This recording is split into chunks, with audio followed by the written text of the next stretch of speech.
Hello, hello, hello, the precious remnant of God.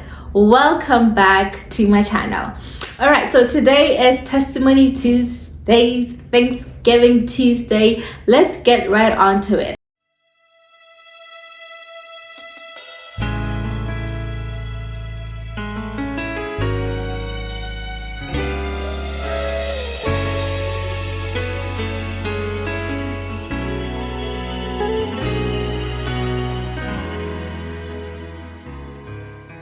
So, on today's video, we're going to be talking about something that has bothered me for a while without me knowing what actually is it. And today's video might trigger some people, and apologies for that.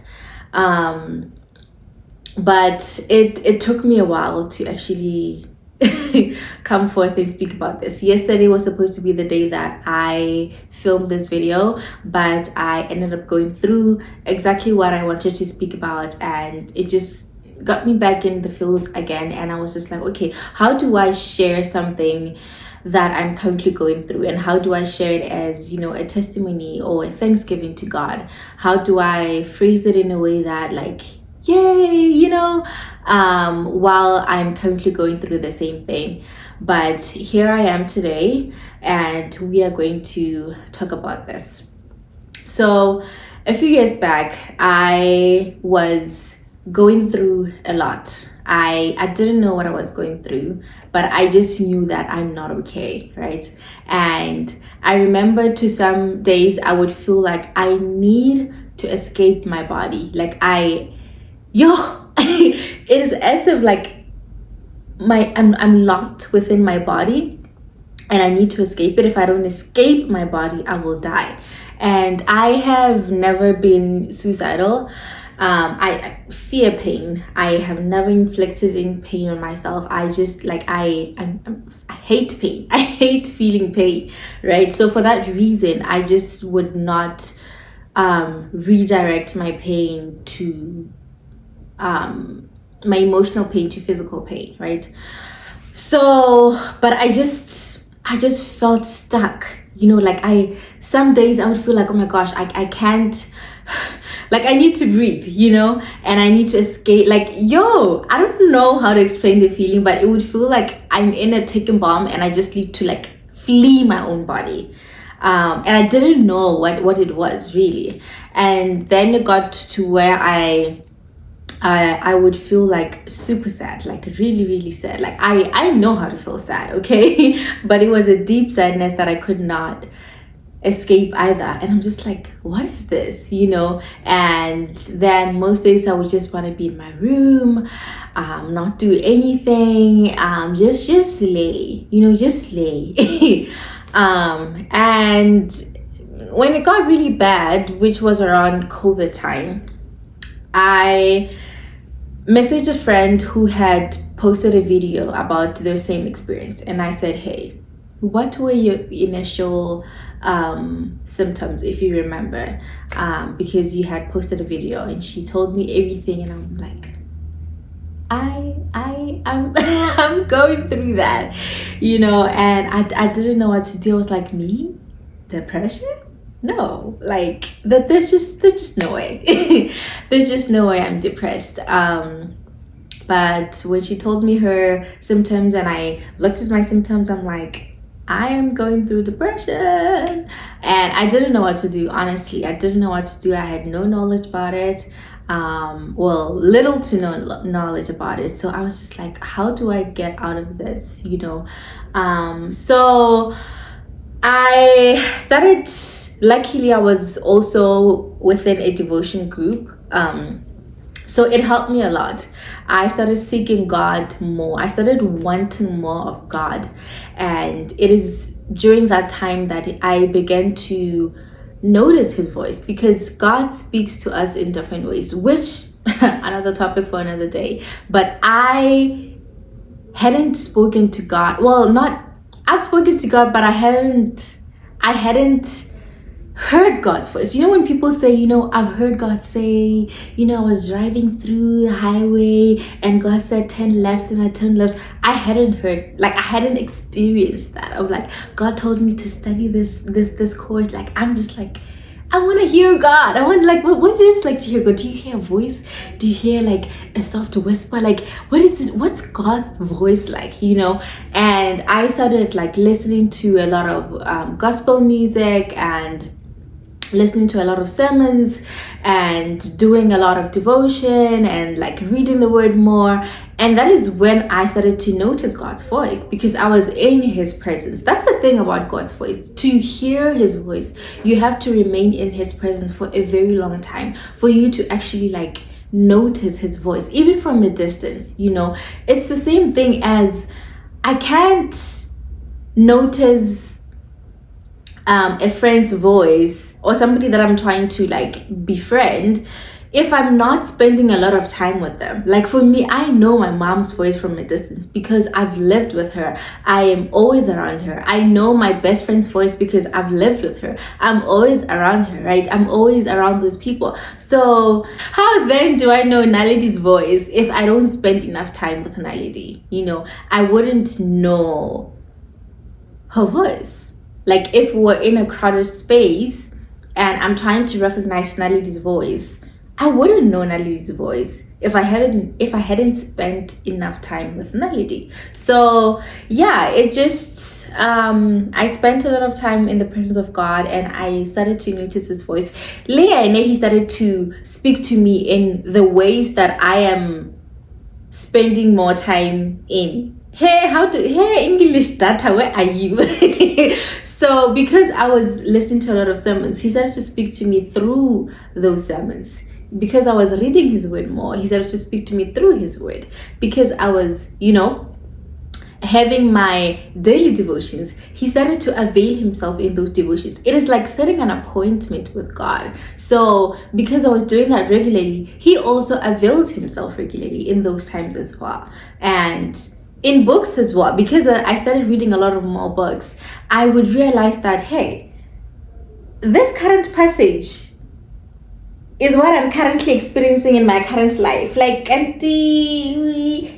this current passage is relating to the devotion that I did earlier. Why? And this current passage is relating to the devotion, and the devotion is relating to the message that I'm listening right now. Like, you know, things started to correlate and, you know, communicate together. I'm like, okay, this is the sound of God. This is the sound of God. And I would notice that, like, this is not just my feelings. This is not, and that's another thing that I'm struggling, and I struggled a lot with, is like, okay, is this my feelings? Is this God? You know, but when you spend more time with God, you notice his character, and you're like, okay, this is my feelings.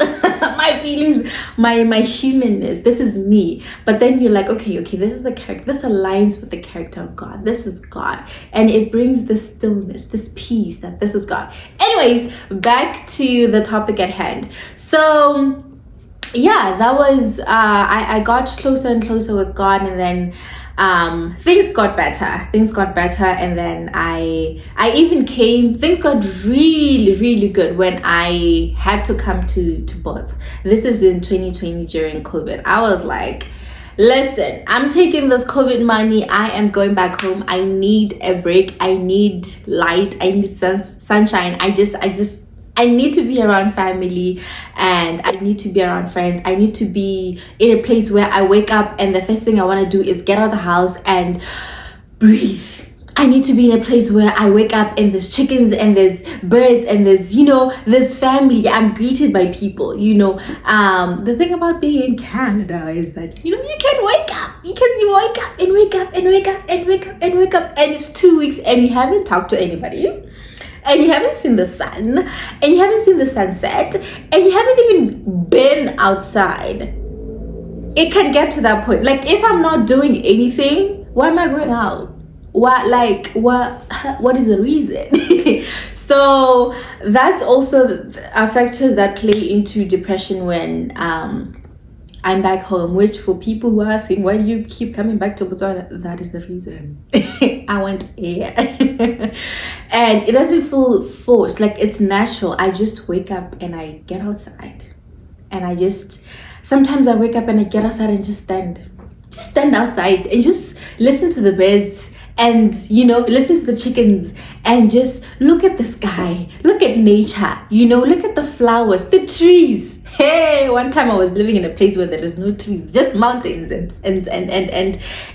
waters. Hey, guys, life is tough. Anyways, that's actually leading to the story. That's where things got tough for me. When I moved to the place of no trees, I moved for work in Nunavut, and before I moved, I came to Bots, right?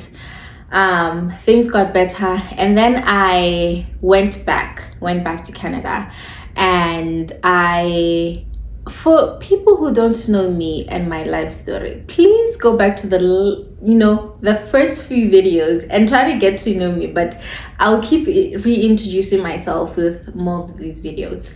All right, so I went back to Canada, and I spent like a few weeks of just being me, just being by myself, enjoying my own space, listening to podcasts, listening to sermons, reading more, enjoying the presence of God, like taking walks. I was just, I was so happy. Like, I was so content with my life. I was at peace. Things were happening, but I was at peace. The storms didn't stop, but I was at peace. Like, I was when you find yourself, yes, I was that girl. And then I met a boy. I met a man, and kiki haha. I was single at the time, and then I knew that this is going to be an entanglement. This is going to be not right in the eyes of the Lord. But I was enjoying the moment. Sin is enjoyable, guys. Sin is enjoyable. And I was enjoying the moment, and I was like, you know what? Well, what's the hurt? Let's just, phone call here and there, hang out here and there. Like, it's whatever. Entanglement. Things got bad with this entanglement. And I started questioning myself. The girl who was content with herself is not questioning herself. Is not questioning her worth. And I'm just like, who am I? Like, and it brought back insecurities of not high school, but like junior high girl, primary school girl, and bringing back childhood things. And I'm like, I thought we went through those things and we found our confidence and our confidence. Like, we're fine. Why are we going back there? Entanglement. And then I moved for work, and I'm still entangled with this person, and things are getting worse and worse and worse. And when things get worse, I'm going from sad to back to being depressed again. And I'm like, no, we're not supposed to be doing this. We're not supposed to be here again. And that feeling came back of like,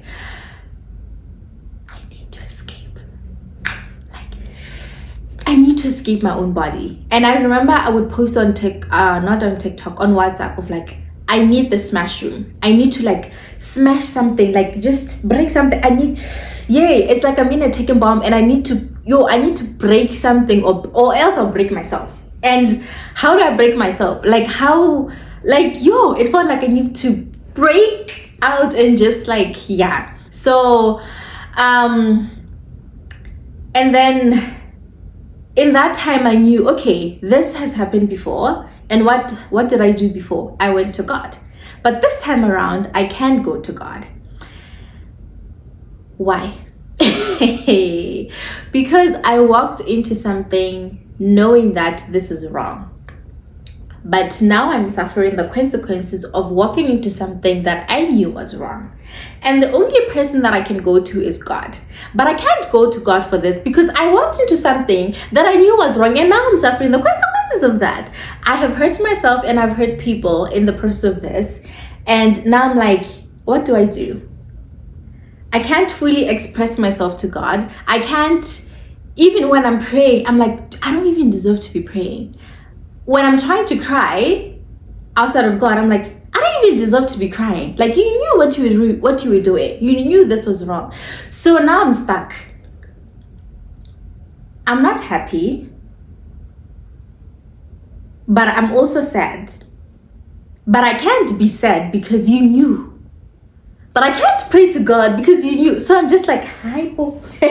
What do I do? What do I do? So then things got worse because now I'm bottling things up. I can't fully express myself, to my friends, to my God. I can't fully express what I'm going through. So it's killing me inside. And then because I'm bottling things, what happened? Chest pain started. When I tell you, this is when things went down and down and down. Chest pain started, and I would just walk it out. Just walk, breathe, breathe. Got better. Sometimes it got worse. Chest pains, heart pains. Okay, now I can't walk because breathing, something that I thought was normal, breathing felt painful. And this part of like breathing in would feel like a piercing, a sharp pain, a stabbing pain in my heart. And I'm like, I can't breathe. Like you know when people say I can't breathe? No, like I literally can't breathe. Like breathing actually hurts. My heart hurts. No, not emotionally. Like my actual heart hurts, you know? And yo,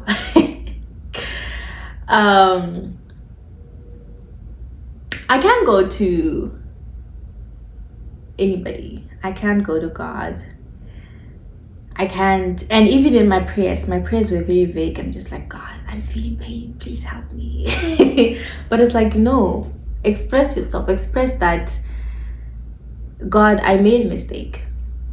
And I don't even know if I should call it a mistake because I went into this knowing very well that this is going to turn out bad. And the worst part is, even though this is currently bad, I don't regret loving this person. In fact, I actually still love this person, but I'm in pain.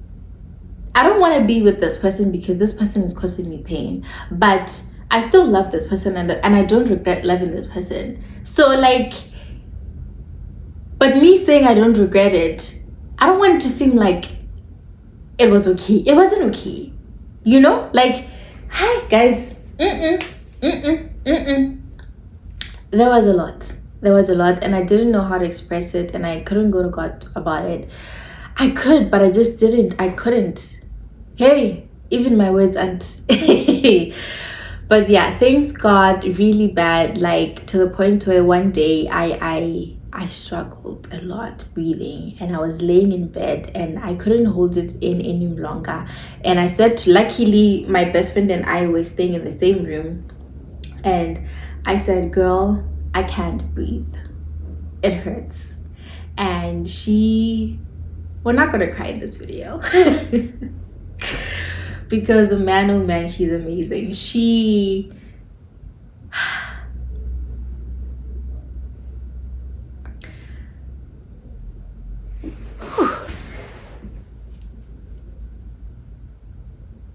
came to me and she massaged my chest and she prayed over me. As she's massaging, she's praying and then she prays over me, and then after I was able to sleep better. And that broke me. That after that night, then I started praying. I started like really crawling back to God. But I wasn't doing it fully. So it came back again. And this time around, I'm alone. People have went to work. I am actually in my uniform. I'm preparing to go to work and it hurts. My heart hurts. I can't, like, every time I'm trying to breathe in, breathe out, my heart hurts. Then I was like, this must now be like a health issue. Like, I think something's wrong with my heart. I think I was now thinking beyond emotional. I'm like, I don't think this is still an emotional thing. I think something is actually wrong with my heart. So I called my mom and I'm like, hey, my heart hurts, like breathing actually hurts. So then my mom's like, go to the hospital. I go to the hospital. I actually call them first and like, yeah, if you're struggling breathing, come in right away and come to the emergency room. I'm like, emergency room. I go in there and they put all these things on me, like they put connect me with all these things, checking my heart, cardio tests, whatever, and then take me to the X-ray lab and they're checking my lungs, and I'm like, what's going on? The tests come back and he's like, everything is normal. Like, your heart is fine, your lungs are fine, your chest is fine, like everything is fine, and I'm like, I'm glad everything is fine, but also if you would have told me that something's wrong with my heart and you give me pills or you check me in or like something that's tangible, I would have felt better. But now I'm still not feeling okay. Like, there's days when I'm okay, but then when you're carrying a lot and my shoulders were so heavy and sometimes the chest pain would go away and then sometimes it would come back, and I'm just like, I need something tangible. I need something to tell me that, like, I need something, because I'm not okay and you're telling me that I'm okay, but I'm not okay. Like, I'm still feeling this pain. So what is this feeling? And he sat me down and he took me to his office, sat me down. He said, well, what's going on in your life? Are you in a relationship? Is the relationship fine? Are you working? Is work fine? Hey, you are now in a different province. Are you fine with that? And boy, oh boy, oh boy, I poured it out. And he said, well, you are probably going through what seems to be anxiety attacks, panic attacks. And I'm like, the whole time. So the whole time this is panic attacks. And he's like, yeah. And then he's like, well, we have medication for that, but the problem is that the medication is usually recommended for older people because you can get addicted to it. You can rely heavily on it. Are you comfortable with that? It's possible for you to get addicted to it. I'm like, no. I said no. And he said, okay, if you're gonna say no, well, you gotta eat better, you gotta get out more, you gotta exercise, you gotta, And before moving to Nunavut, the province, for work, I had been doing like yoga in the morning, drinking my tea. I love tea. I love me some tea. I would be drinking my tea and everything. And then when I moved, like, things just got so busy. I just I put that aside. And in those moments, after he told me, I had to go back. I went home. Actually, no, I didn't go home. Right after that, I had to check in back to work, which was tough because it's like, I'm an esthetician. So I work with my hands. And when I touch you, I connect with you. And as I'm massaging you, as I'm doing your nails, as I'm doing whatever that I'm doing, I am touching somebody allows you to just like connect with them. And with the work that I do, my goal is for people to come in and feel relaxed and leave like feeling so like, oh man, like this is like the best time ever. And those were the compliments that I would get with my clients all the time. They come in and they're like, my favorite hour is here. And when they leave, they're like, oh, I wish I could just stay here for a little bit longer. And in that moment after the appointment, I was like, I need to feel like that. I need the best hour ever. You know, I need somebody to hold me and relieve me all of the stress. Because it's unfair that you coming to me as a client. And that's another thing that made me even worse, because it's like I was now starting to feel guilty. I'm like, I don't want my clients to come to me, see my sad face, even if I try to hide it with a smile, and me, I need to relieve them of the stress. But now, instead of taking away the stress, I am massaging my stress into them. You know what I mean? So I was starting to feel guilty even going to work. I'm like, I don't know, you know. So the next few days I was like, God, I can't do this anymore. This feels like I'm dying and I don't want to die, you know. So I started crawling back to God, and I prayed, and then I cried. You know, there were days where I would kneel down and I would just cry, and that would be my prayer. Just tears, just tears, man. I would just kneel down and be like, God,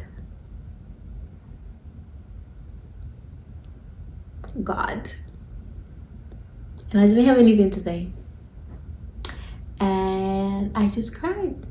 I just allowed myself to cry. And there were days where I prayed till I cried like a baby. You know, like, yes. Luckily for me, again, because my mom and my best friend would go to work early before me, and I would have to go to work at 11. So between that time, after they leave, Gabo, 7 and 8 to 11, I am just in my time with God. I'm crying and praying and crying and praying. I'm doing yoga, I'm having tea. I would wake up, do my devotions, and like read a scripture, and then pray, and then do yoga, and then have some tea, and then have a little praise time, and then go to work. That was like my morning routine. And then I introduced something very powerful, which changed like my entire life. Having conversations with God before praying. So what this looks like is me talking to a best friend, and I'm like, hey bestie, so man. Okay, let me give you an example of how I talk to God. I'll be like, hey God, I'm feeling quite heavy today. I don't know what this feeling is, but I know I'm heavy. Right now I can't put it into words what's actually going on, but I just know I'm not okay, and I know I need you. I hope you help me figure out what's going on so that I can pray the right prayer. Maramona sharp, like sharp, and sharp game. So those were the conversations that I have with God. And even today, like, it's not only about the heavy stuff. Like, I'm like, hey, I met up with an old friend today, and like it was really nice, you know. Like I just talk to God. Like Rabua. And the more I did that, the more I would feel his presence. Like if I sit down and just say, hey God, like there's just yay. There's this feeling, and I just know like he's here. And beginning of that, I didn't feel that. But the more I did it, it became, he availed himself. It became an appointment. And I would know that, yeah, my God, my Father is here, you know. So the more I did those appointments with God, the more it got better. And this is now in 2022. I'm still going through like the same thing. My last and worst panic attack was in November or October. Sometime between the end of October, beginning of November. I was still at work and we were just chilling at home, and suddenly, out of nowhere, it comes back. I can't breathe, and my best friend and my other roommate were there, and this one lasted for long. It lasted for about like 2 hours, and they helped me through it. They held my hand, gave me water, gave me tea, gave me everything they could give me.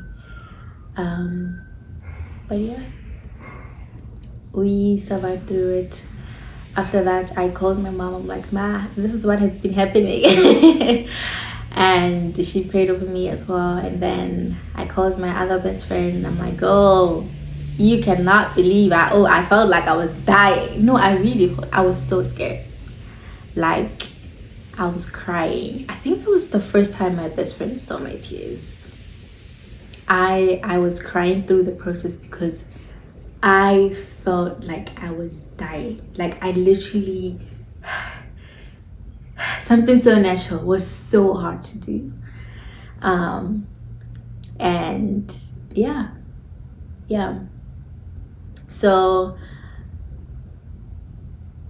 then I held on to God from that point on, and every now and then, like, I feel so heavy in my heart, and usually it's because I have moved further away from God. So I've allowed everything to overwhelm me, and I've allowed myself to be out of the presence of God for too long. So then when that happens, I crawl back to Him. Whatever it is that I'm going, is it my fault? Is it not my fault? I crawl back to Him. Because that's the thing about why it got so bad. Because previously, I've been through stuff like my parents' divorce, the absence of my parents,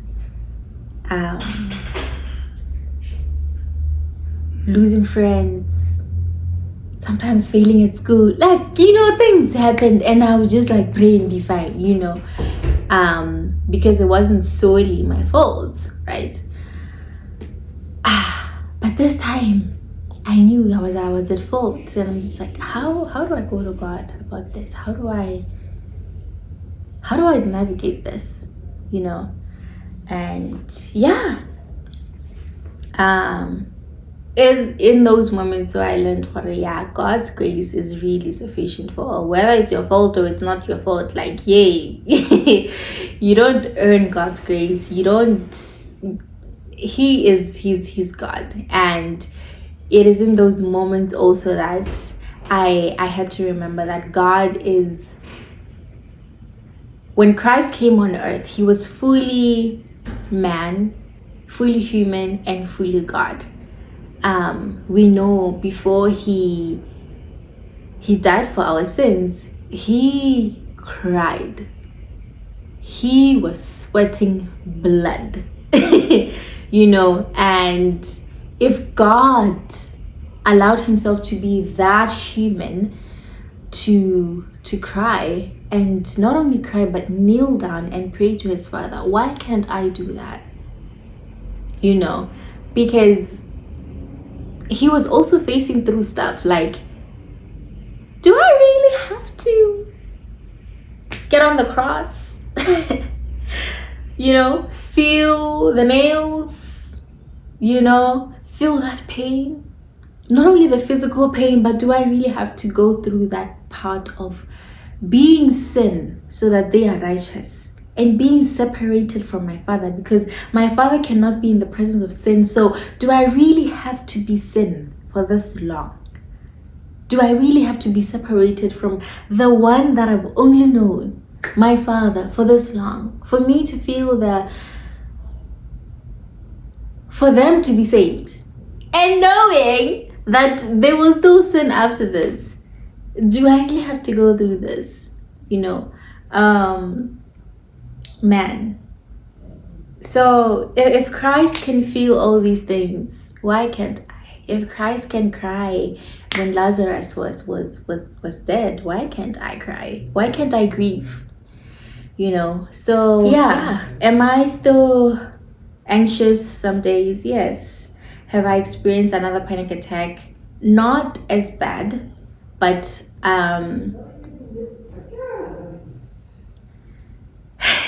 sometimes it gives me fear that what happens if another one comes? What happens if another one greater than that comes? But I also have to live with faith, knowing that God is there with me all the time. And not only is Him there, but He also provides people. Like, I will never be alone where I need people. I don't know if I make sense, but God has a way of making sure that there is somebody there when you need the help. And I had to allow myself to be weak in those moments within the presence of those people, because sometimes the reason why we don't feel what we need to feel, or we're not supported the way we're supposed to be supported, is because we don't allow ourselves to be weak in the presence of the people we care about, right? We want them to always see us happy, and it's unfair. Like, why do you want me to always see you happy? There's days where I need to be there for you, in the same way that I'm there for you in happy moments. Allow me to be there for you in sad moments as well. Like, allow yourself to crack down in my presence. Peter was there for God. I mean, sometimes your friends are sleeping and you're going through the voice and you're telling them, pray with me, and they sleep. But allow them to be there physically for you. Some days they'll cover you in prayer, some days they'll just lay there and sleep with you. But allow them to be there. Allow yourself to be weak in their presence. So, anxiety is not a sin. Depression is not a sin. It is a call to prayer. It is a call to praise God. It is a call to pause. Just take a break from everything. So for anybody that is going through this without knowing that it is anxiety, for anyone who knows that they're going through anxiety, I pray that you pray. I pray that, allow it to be a call for you to kneel down to God and to put your trust in Him. Because I realized that my anxiety is because I have allowed myself to trust in me. In everything that I do, in my thoughts and my actions, I wanted to trust me. But God is saying, trust me, trust me and give me everything, and I'll carry it for you. I've carried it for you in the cross. I'll carry it for you forever. You're not able to carry it for yourself. Allow yourself to be weak and see my strength, So yeah, please pray. Please don't. And it won't come overnight. That's why, I was so okay, how do I position this? Is it a Thanksgiving testimony? I am thankful to God because it is I don't know if this will always be like a thorn in my flesh, but I'm thankful because I know that God will always be there for me, even in those moments. He has been there for me when I felt like I couldn't breathe, and I'm thankful that He provided people for me, and He became my therapist too. In the conversations that we're having, He became my therapist. And speaking of therapy,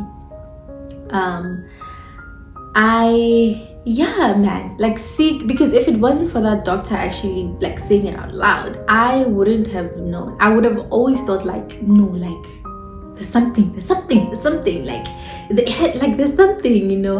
but he sat me down and he told me everything, so if you can afford therapy, please, and there are,